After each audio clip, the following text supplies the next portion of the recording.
परेशान ना हो, चाहे आपका मजहब कोई भी हो, आप किसी भी कौमियत से ताल्लुक रखते हो, आप लोग इस बाजार में रहकर अपनी तिजारत कर सकते हैं। ये बाजार इंसाफ के हवाले से मशहूर होगा। जो लोग यहाँ मौजूद हैं, वो गैर मौजूद लोगों को ये बता दें कि आज से तब्दील हो चुका है ये बाजार। लड़ाई के दौरान ताजिरों को पहुँचने वाले नुकसान का अजाला मैं जाती तौर पर करूंगा। हानली बाजार में आज के बाद सूद और कर्ज पर तिजारत करने वालों से सख्ती से निपटा जाएगा।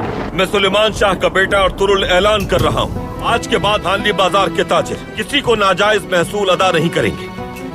अब हक का राज होगा और बातिल मिट जाएगा। अब इत्मीनान रखें, हमारा दीन हमें मुश्किलात बढ़ाने का नहीं, खत्म करने का दर्स देता है।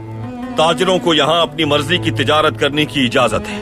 बाजार में आने वालों की जिंदगी, उनके माल और उनके वकार की हिफाजत की जिम्मेदारी मेरी होगी। बहुत अच्छा हो गया। दुआ है कि आपकी तिजारत मुनाफा बख्श साबित हो।